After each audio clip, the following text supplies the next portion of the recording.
Nós estamos já no Facebook e no YouTube. Ah, legal, cara. Ok? No Instagram, você começa quando quiser. Vou só esperar o pessoal da nossa turma, pelo menos, terminar de chegar, Karen. Que geralmente eles são pontuais, é que a gente hoje está usando a ferramenta nova, uma plataforma nova, né? Pode falar em inglês, tá podendo entender? Não, vou falar assim já. É que eu pensei que ele tivesse saído. Hi, Sergey, you're here, back. Everything's good for you. Your connection is great. Okay. I didn't know, Sergey, you became a dean of the law faculty. Congratulations. Yeah. Nice jump. Very nice. Acho que a maioria já entrou aí, viu, professor? Pelo que eu vi. Já é? Eu acho que a maioria já entrou aí na sala. Eu tô sentindo falta da Roberta. Tô meio... Eu acho que a Roberta não vem. Ela teve que fazer um exame, né?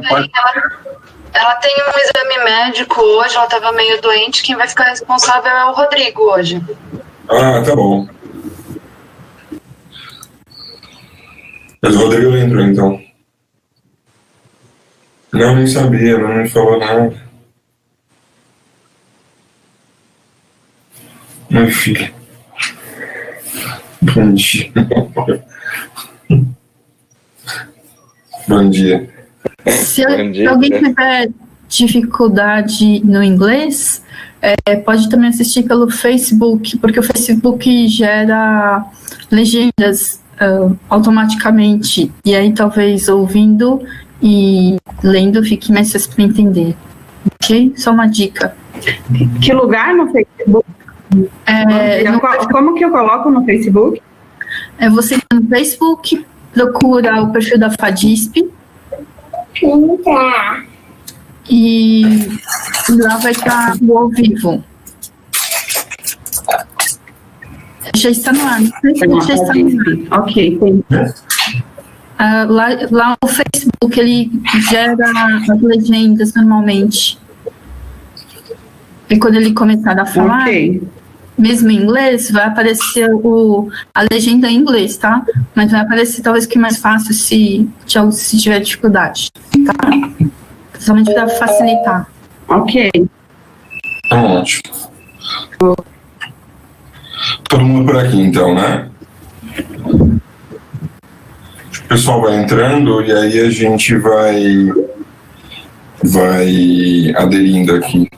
Muito cedo pro pessoal, mas... Eu tenho A filha acabou pra perguntar, tá? Eu vou fazer aqui. Teacher Matsushita, should we let the camera open or close it? You can choose it. Doesn't matter. It's okay. You only close the microphone because of the interference. But your cameras can be open. Sure. Okay. So, good morning, everyone.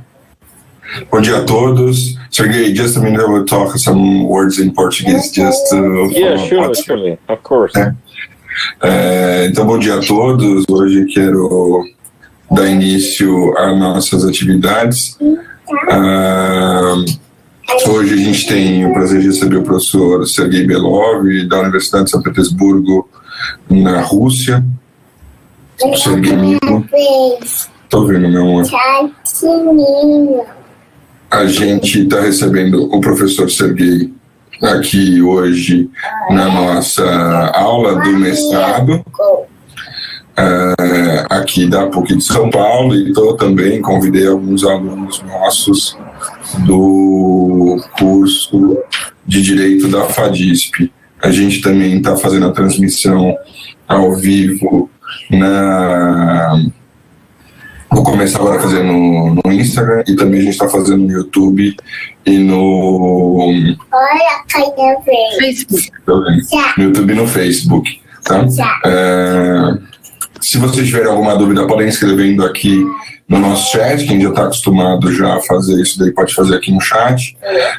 E quem quiser depois falar, ao final, a gente abre para fazer uma conversa com o professor Serguei, tá?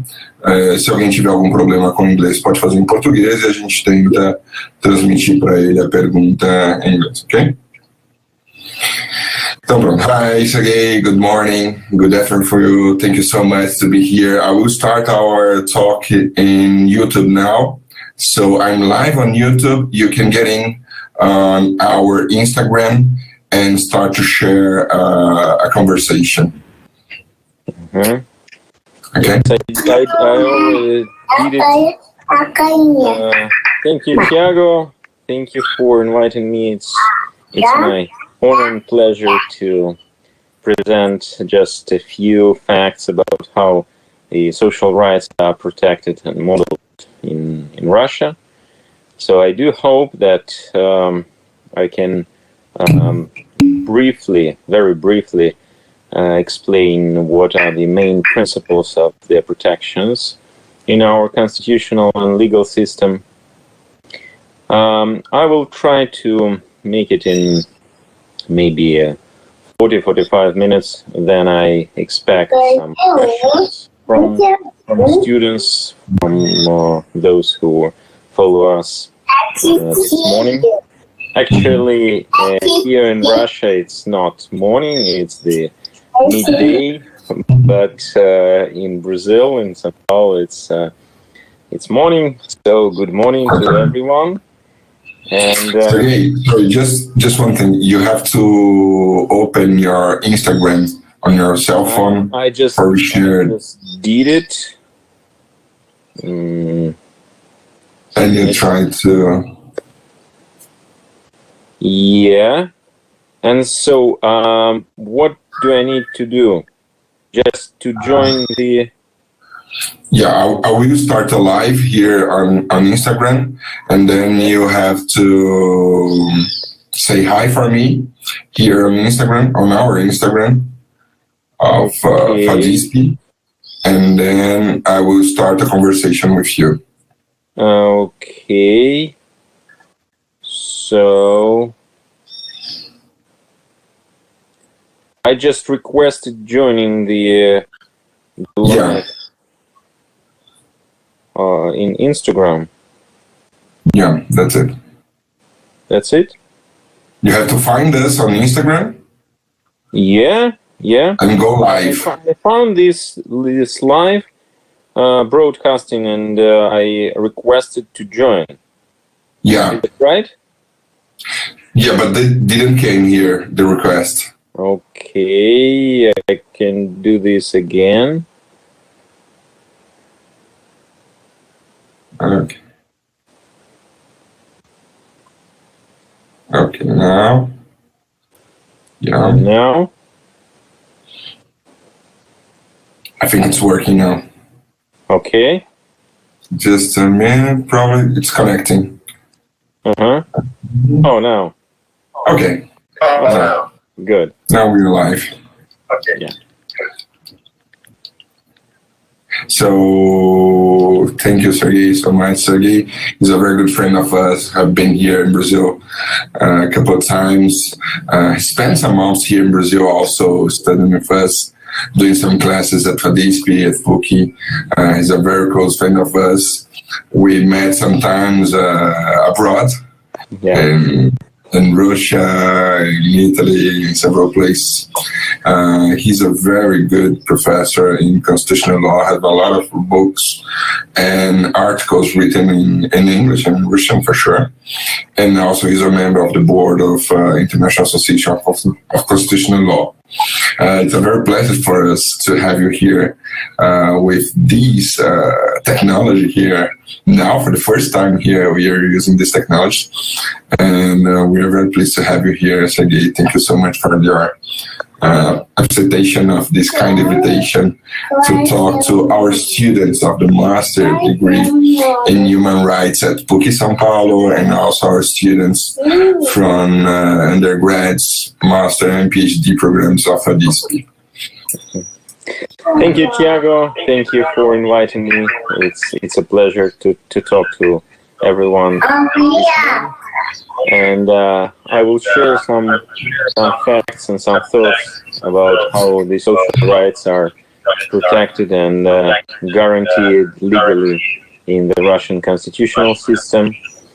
And if you have access to my PowerPoint presentation, I will run following the slides, and I will comment them. So, of course, I expect some questions after my talk, and I will be happy to answer in details, as detailed as I will be able to.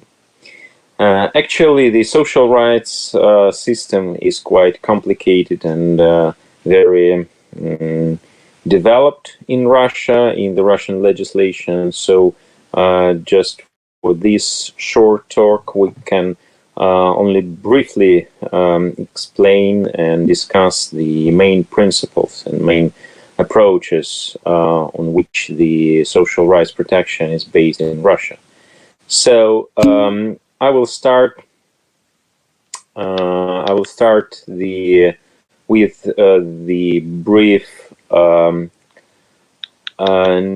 list of those questions which I plan to touch during my talk, namely these six brief questions about social rights in Russia, and I will start with the Russian Constitution, and I will finish with the Russian Constitution. I will try to focus on these constitutional regulations, though briefly explain how social rights are regulated in the legislation beyond the Constitution. So, of course, it's not very clear what is the exact list of social rights in the Russian Constitution, but at least these 5 rights are definitely social rights and could be listed as social rights in the text of the Russian Constitution adopted in 1993. First is the right to be protected against unemployment. This is the part of regulations of the right to labor.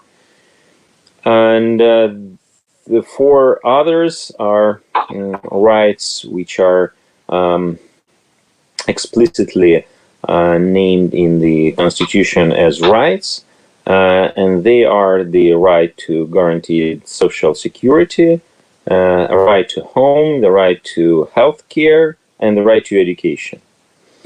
Of course, if we compare these constitutional provisions with the legislation provisions, we will see that quite many norms and provisions concern the pension system in Russia, different benefits, allowances, payments, pensions, but in the Constitution it is touched only with the general right to social security and no more. So I would say that some rights are more detailedly provided in the legislation norms, and the others are more showed in the Constitution, but not so detailed in the legislation. I will not follow these rights in detail. If some of you would ask questions about some specific of this or that right, I can do this, but I will try to explain what is the system of their regulation in general.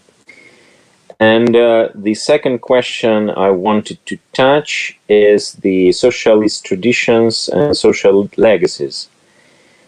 The Soviet system, as you definitely know, in Russia existed until the beginning of 1990s, And the socialist system, the Soviet socialist system, was very the social rights were very important for this system. They were declared and guaranteed since the first socialist constitution adopted in 1918. And since then, during these decades of Soviet time, we saw a high level of social protection. In different social rights, they were very highly and economically and legally protected and guaranteed within the Soviet system. And of course, these legacies are very important for our contemporary system, for our modern constitution. It is not that important for the text of the constitution, though some rights are expressed in this text very, I would say, in Soviet style. So we see that right to healthcare is expressed together with the provision that in state and municipal hospitals and medical organizations, the medical aid, the medical assistance is provided without any payments. In fact, this is not true. In fact, this is only of the true, because the regulation on the level of the legislation show us that only a list of medical services are guaranteed through the system of state insurance payments, and there is a program of this. We call it program, but this is a list of those medical services which are provided for free. But in the Constitution, it is quite different regulation. And the same is with some other social rights, like the right to home, which is quite not common for many countries which do not have this socialist legacy. And in our country, we have that. And for some categories of people, the right to home is provided with the house provided by the state. So this is, of course, the part of our economical, cultural, political, and legal legacy from the Soviet time. Today, we have quite definite two parts of the economic provisions for all the support of social rights. The first one is support through the state budget, and the other through state insurance funds. Unfortunately, there is some, all the text is seen on the slide. It's a kind of technical problem, but I can add orally explain what is not shown. So the budgetary means that the state collects money through taxation, and as one of the most important principles for budgetary legislation is that all the taxes are collected in the whole budget, and the whole budget provides financial support for all state services. So there is no connections between a certain tax and a certain state service, state payments. Unlike this budgetary system, state insurance system means that there are some special funds. They actually look very like state budget. they used to be a part of state budget when they appeared first in 1990s. Now they are independent both legally and economically, but still they are very like state budget. Namely, they are filled with the payments which actually look like taxes. This is a special payments. For some period of time it was called social tax. Now it is not called social tax, it's just payments to these budgets, but still they are these payments are administrated as taxes. They are established by law. They are collected by the taxation service of the state. So actually there are no differences with the taxes collected to the state budget. But legally it is shown as insurance system. It means that only those who are involved in this insurance system could get services or payments from these three social funds. The most important and the biggest fund is the pensions fund. The fund of compulsory medical insurance is the second, and social security fund is the third. Social security covers payments in the cases of illness, for temporary inability to provide labor, and the medical insurance fund covers all medical services financially. For some period of time, it was like in social security, in pensions, and in medical insurance, it was two channels of financial support of the whole medical system of the state. All hospitals or ambulances were supported both from the state budget and from this medical insurance fund. But today, the state tries to go to, as they say, one channel financial support of the whole medical services system, excluding state budget financial support, and payments are going only through that fund of compulsory medical insurance. It means that those who are involved in this system, they are provided with all medical services. Sometimes I'm asked if foreign people who are in Russia, will they be provided with medical services? Will they be provided with pensions? And the answer is that if they are involved in this insurance system, then they will be provided.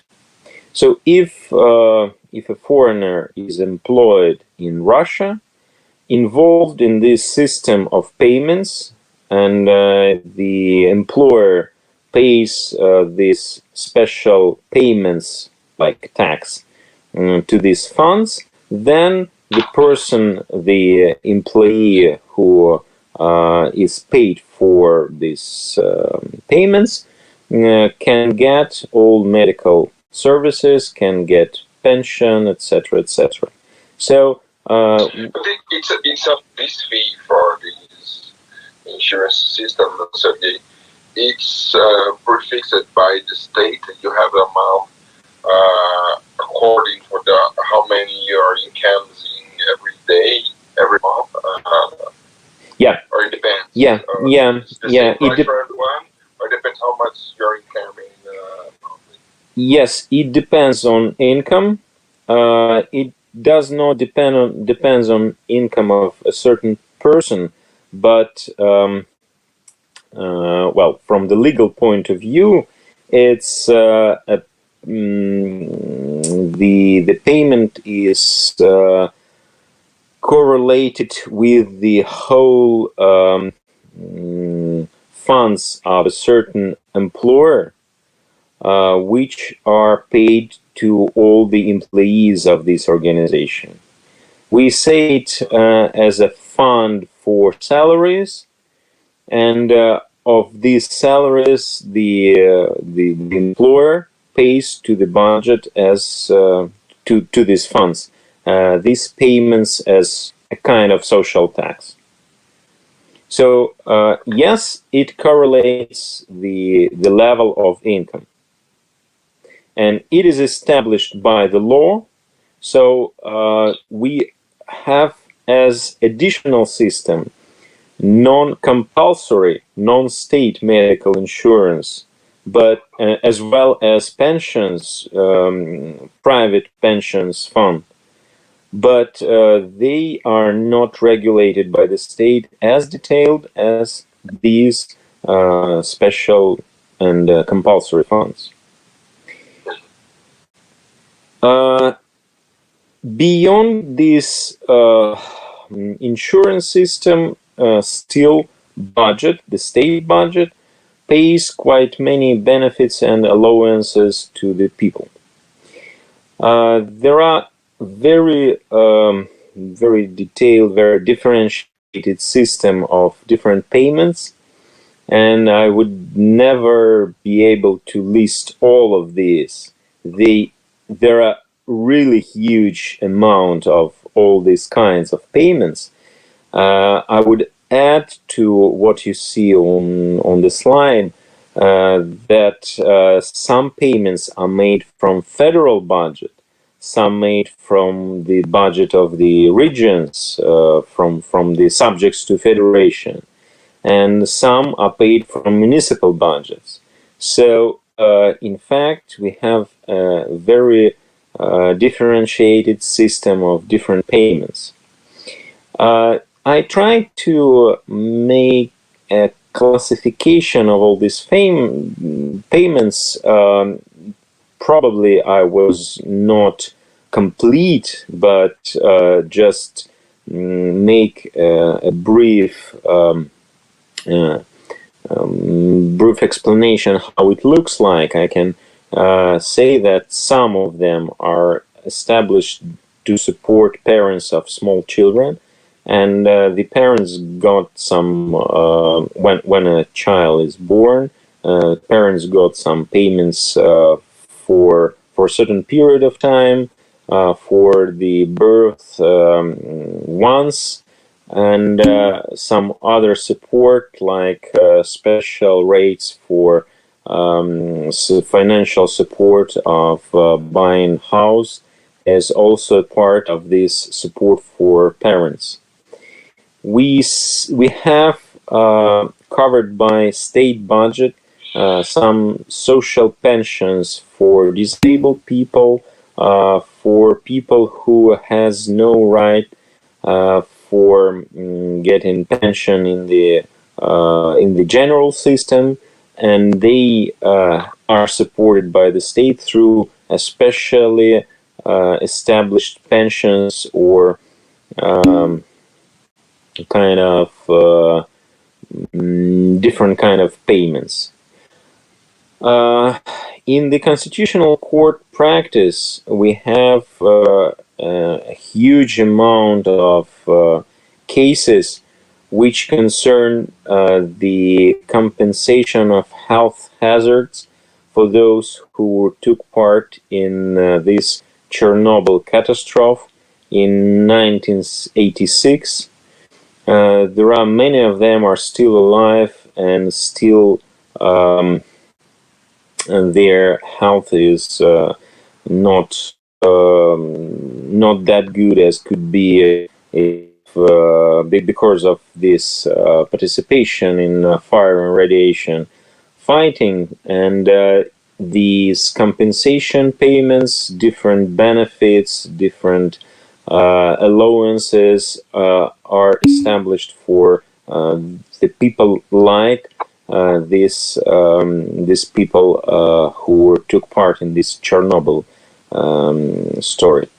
And there are some social services for aged people, and they are also provided by the state, not by payments, but by services themselves. And there are some programs for help, especially for young families, for militaries, retired, and other people, to help them for buying a house, buying a flat. And this is also a part of social support provided by the state budget. I would also say that there are some, as we usually mention, some people who are especially need for, say, social support, like militaries or civil servants who got their salaries from the state, and they are treated as people who are not getting salaries as high as they could get working in. Sergey, just a minute. I think your Instagram. Sorry, Sergey, just a minute. I think your Instagram is a little bit unstable. Sometimes you're not listening. I took off my cell phone out from my network, my Wi-Fi network, to be better. I don't know if it's the same with you. I put it straight on 4G. It's working better rather than the Wi-Fi. On the Blackboard, it's working fine, but on the... I hear you perfectly, and I see you perfect. Probably it's not that good on my side. Yeah, but now it's working well. I saw some audience here that's mute, and sometimes the image is freezing. Oh, okay. Now it's working fine. Okay. Good. So, on the previous slide, I tried to list the situations or kinds of those social payments which are provided through state budget. And I also mentioned on this slide that there are some categories of people which are supposed to need special support from the state, and they are paid or supported with some special services because they have the need for this support.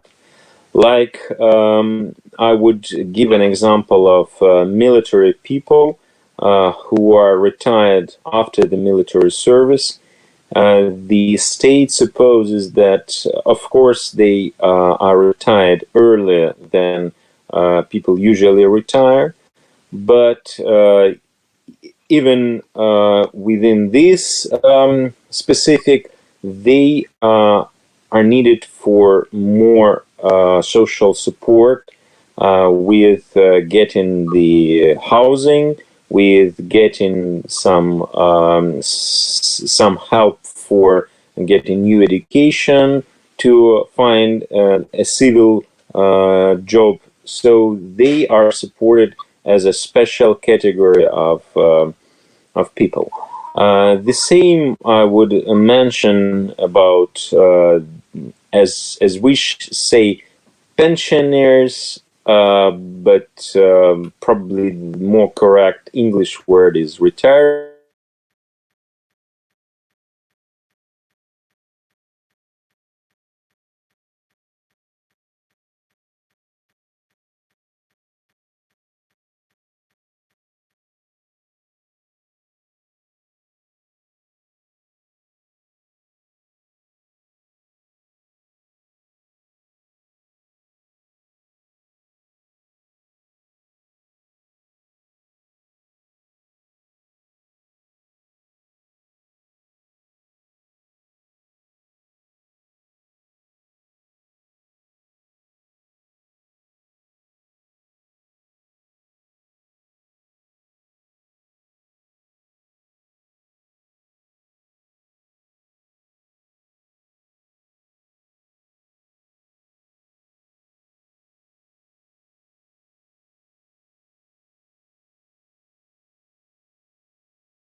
Instagram, I will tell them we are having problems on the Blackboard. If they want to get in the Instagram, it's better. Pessoal, se vocês puderem entrar, quem está aqui no Blackboard puder entrar no Instagram, entrem lá, por favor, porque o Sergei está tendo dificuldade de reconectar no Blackboard, tá? Enquanto isso, a gente vai tocando aqui no Instagram, ok? Okay, so yeah, I told them to get in the Blackboard, in the Instagram. Okay. So actually, I have 2 more questions to talk about.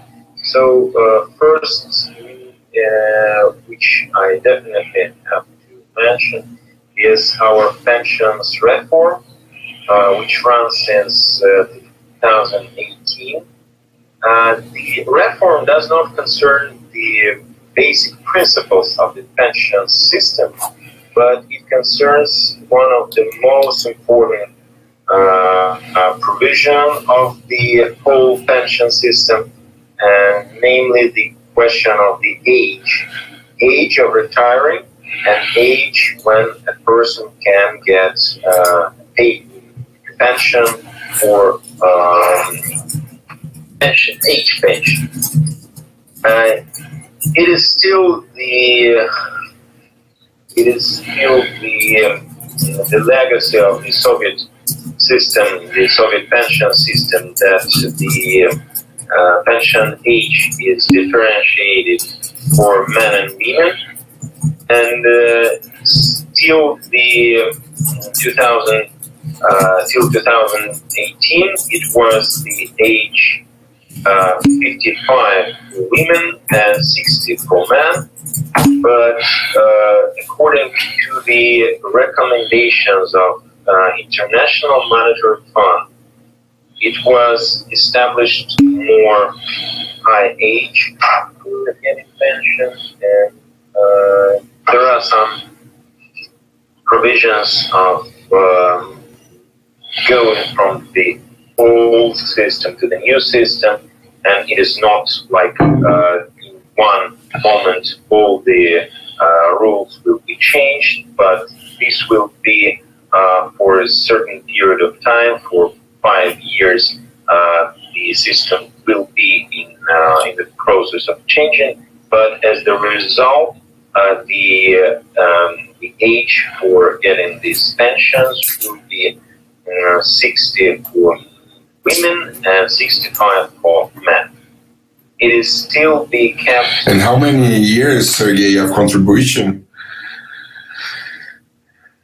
How many years of what? Of payment of the insurance to be able to get it. Well, it's here in Brazil. It's composed that you have a certain age, and you have also how many years paying for this retirement pension. In Russia, it's the same or only the age? Minimum number of years of labor.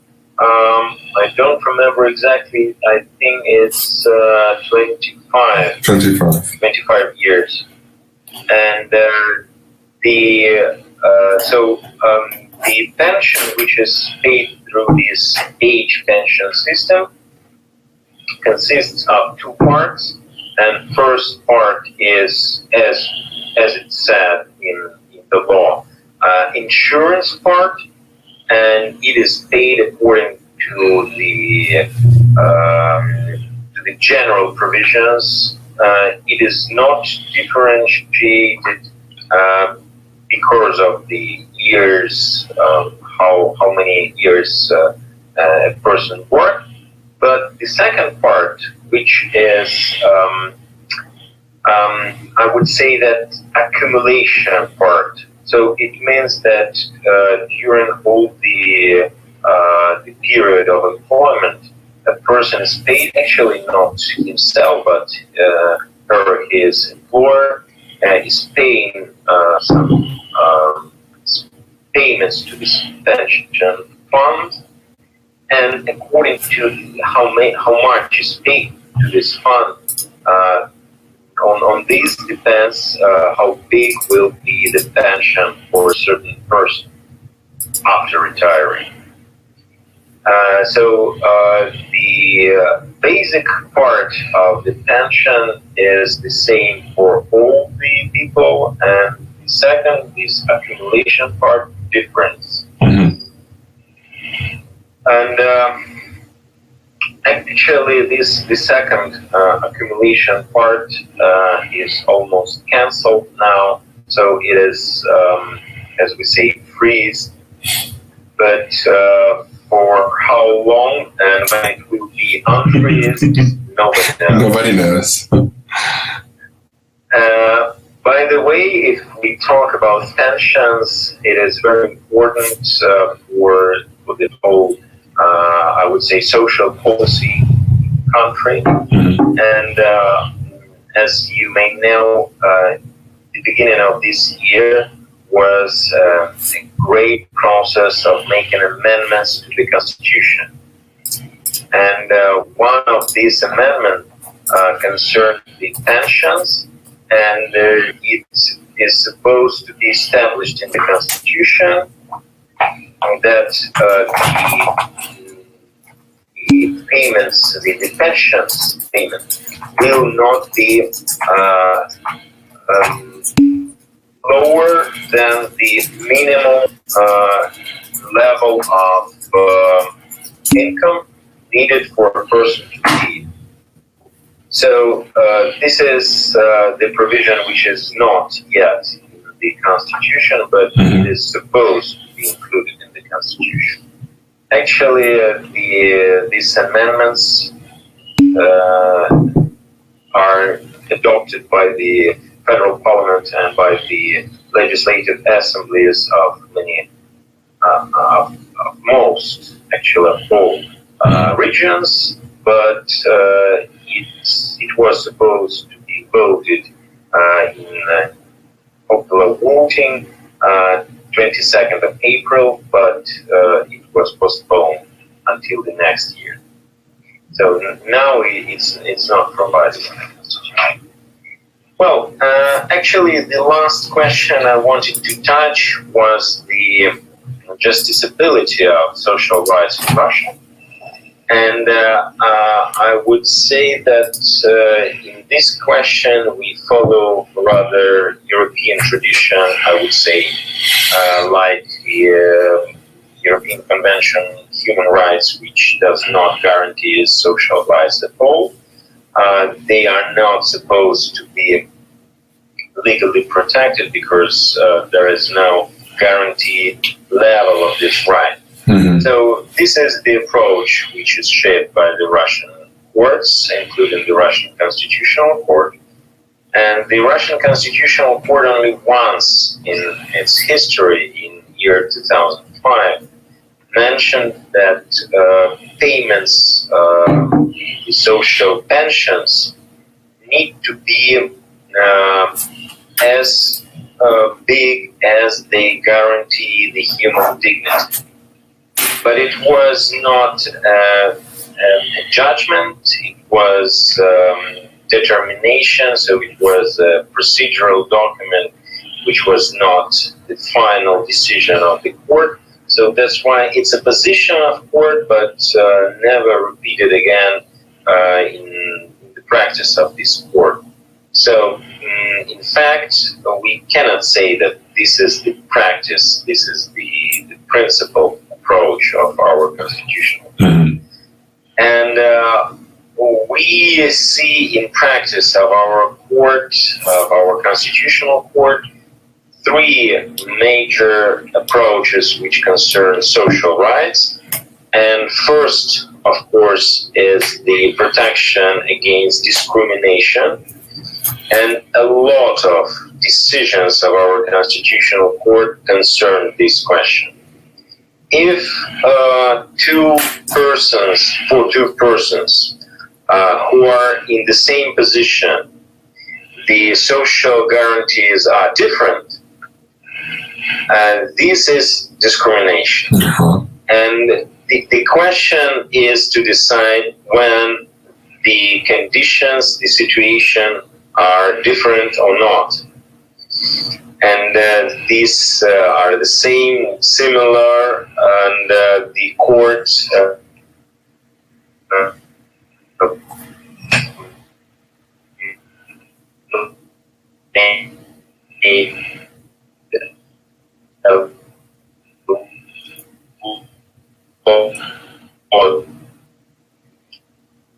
so decisions.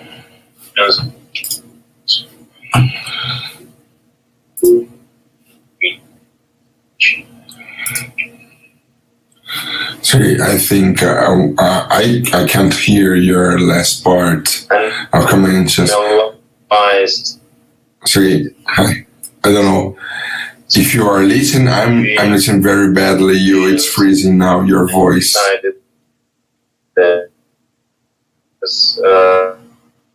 Discrimination norms. The second important principle was the principle that the law, the legislation,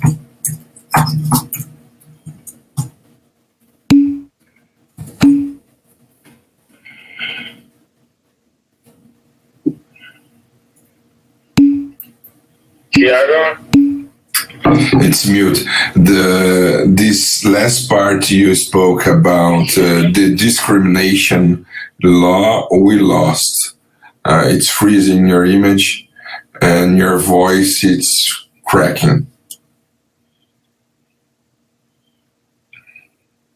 I don't know if everybody is listening us on Instagram. If you are listening, please say yes, we're listening, say hi. We have a couple of questions after, Sergey. So if you want to say something about it also. Okay. So I will repeat. Yes, please.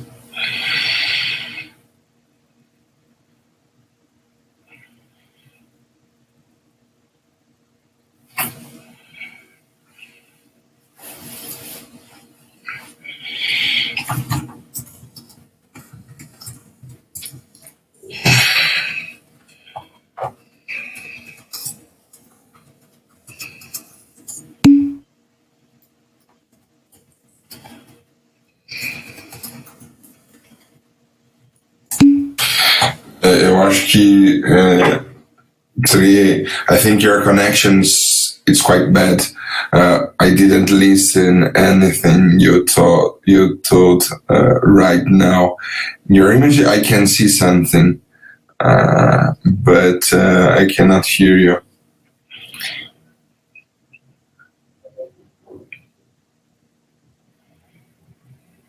Okay.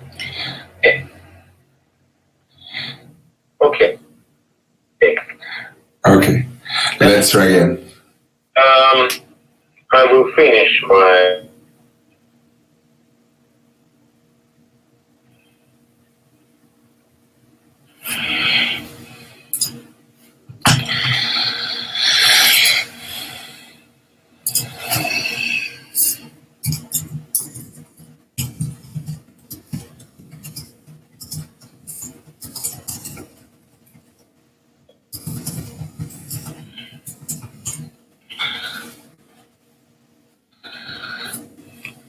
A gente está tentando reconectar aqui com o professor Sergey. We're trying to reconnect with him.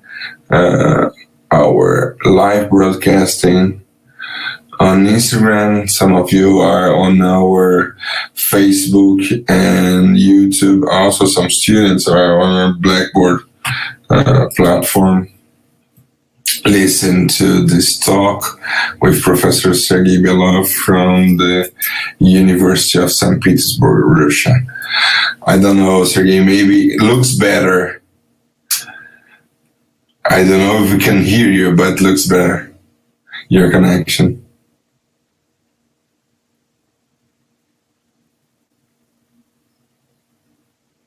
You can hear me?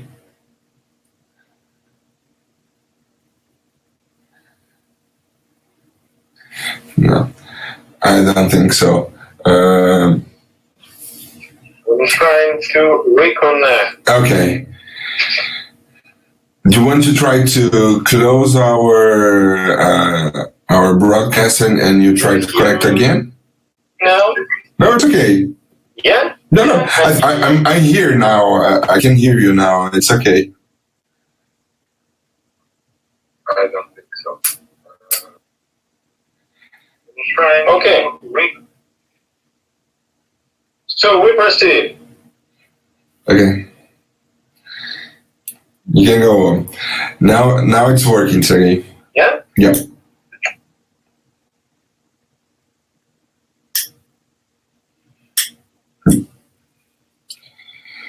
Yeah, you can talk. We are hearing you now. Okay. So, okay, good. So, now it's working. Perfect. Yeah. Probably it's on my side. There's some problems with. Okay. First, it's a position which is supported by the Constitutional Court according to this social towards the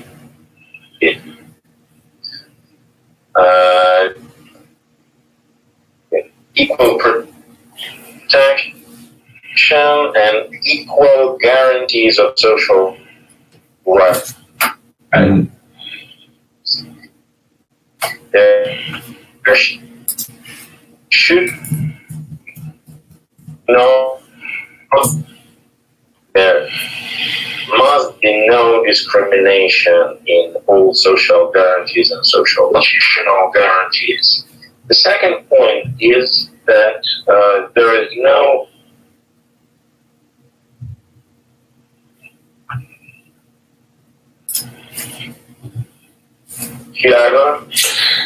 We are lost something, but most of the part we can hear you, but we are lost something. Probably it's your connection for sure. We are living the same problem here in Brazil. Yeah. I put all my devices which can be able on wired.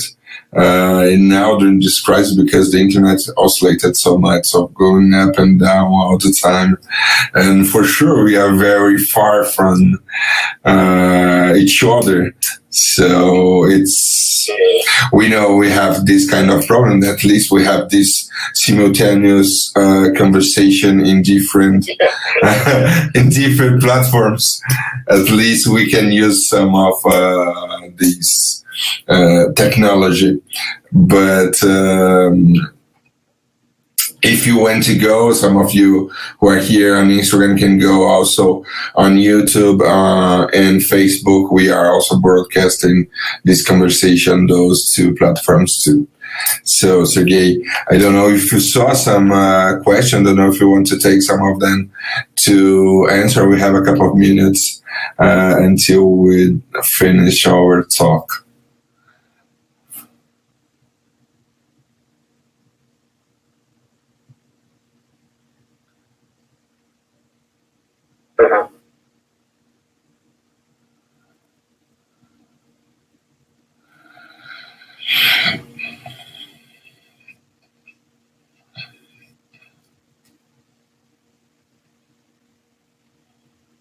Yeah, okay. So... For example, I saw here one... I can find a question, so probably you can help me. Yeah, for sure. I can address these questions. For example, Renata asked you about, you explain about the universal healthcare system, but she's asking now during this crisis of the COVID-19, how Russian healthcare system is dealing with it.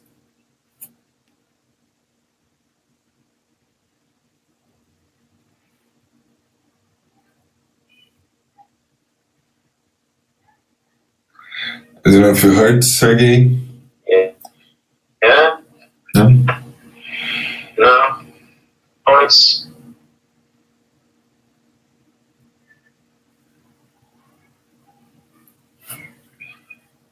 It's a pity we are losing.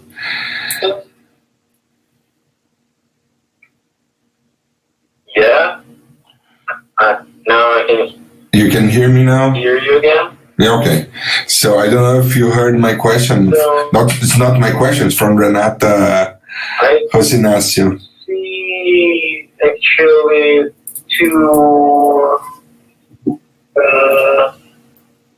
three questions. So first is no. Yeah, you can go on. Do you hear me? Yes, I can hear you now.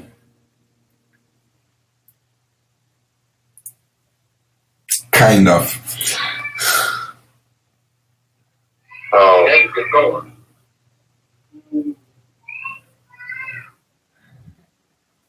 Maybe if you want to try it. It's working now, Sergey. I think you can go on.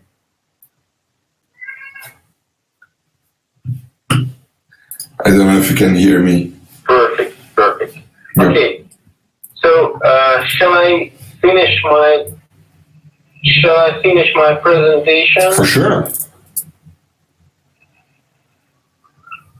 So the point, one point is that if some guarantees are made not directly in the Constitution, but they are in the legislation, they are still supported by the Constitution because it is a question of social rights. This is the specific of social rights. Mm-hmm. If personal rights or political rights are guaranteed in the Constitution directly, social rights are provided according to their detailization in the laws, in the legislation. Mm-hmm. And this is protected by the Constitutional Court as the last but not the least point which I wanted to mention is that in the practice of Constitutional Court, there are a number of judgments when the court concluded that the state should support the trust of the people to the state. Mm-hmm. It means that there should be, like if a social right or social guarantee is provided, then the state cannot cancel it, cannot make a change without any period of adaptation for the people, etc., etc. So it means that everything which is made, all the changes which are made, they should be in due order for every people to be to have a chance to adopt.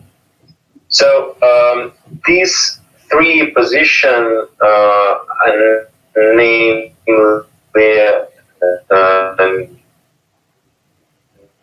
no discrimination in any social guarantees and rights. Second, the provided not by the Constitution directly, but by the legislation. And the second, the keeping the trust and stability of all social rights are the most important constitutional principles and constitutional approaches made by constitutional court as a part of its practice. Mm-hmm. So I will stop on this, and I will be happy to answer questions if they appear. Yeah, for sure. Thank you so much, Sergey. It's very kind of you to attend this question. Some of them I can address for you. One of them that I spoke before, it's you told about the universal healthcare system in Russia, but how it's working now, this system, how is this system dealing with the COVID-19?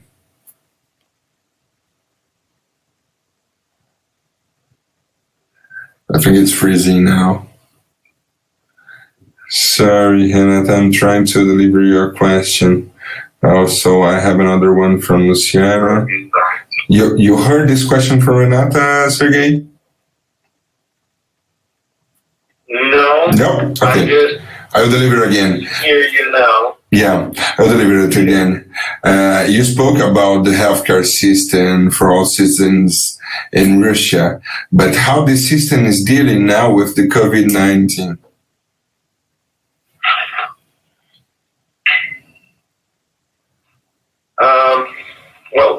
The system is.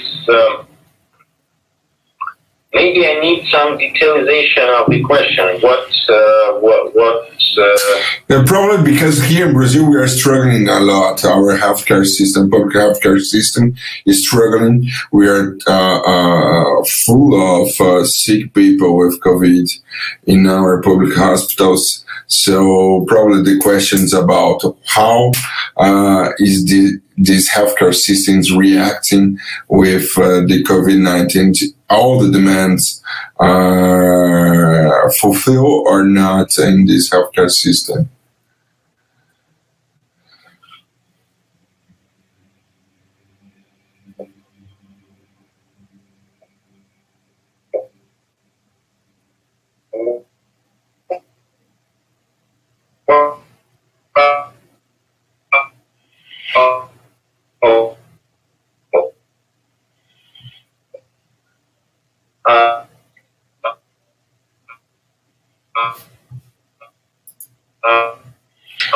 It's freezing again.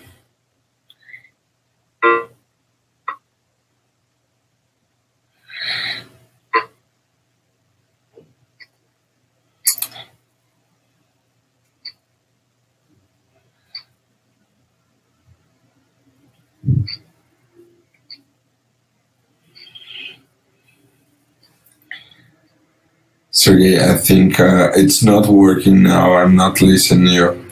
I don't know if you are listening then. Someone is listening on Instagram? Oh no, please say it to me.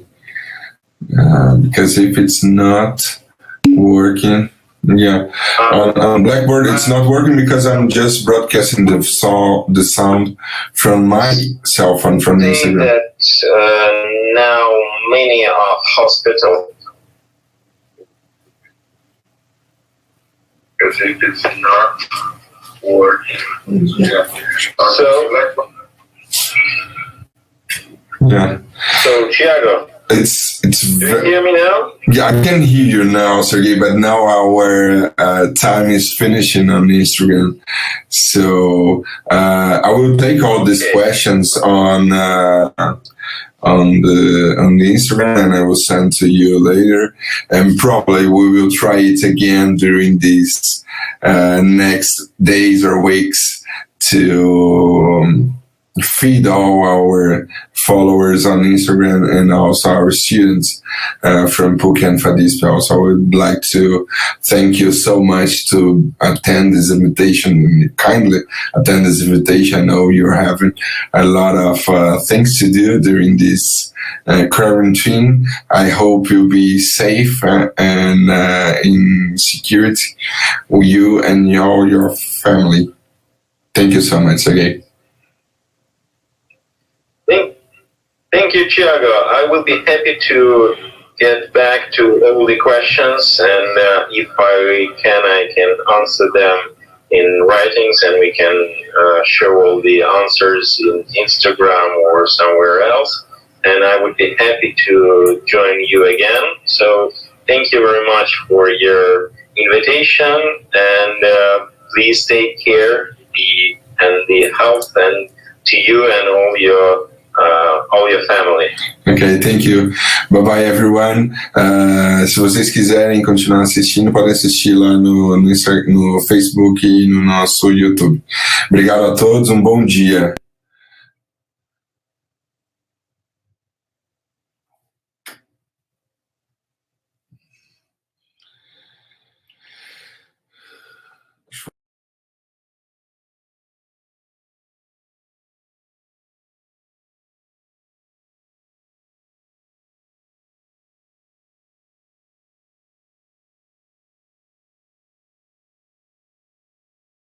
normal para mim. Eu também.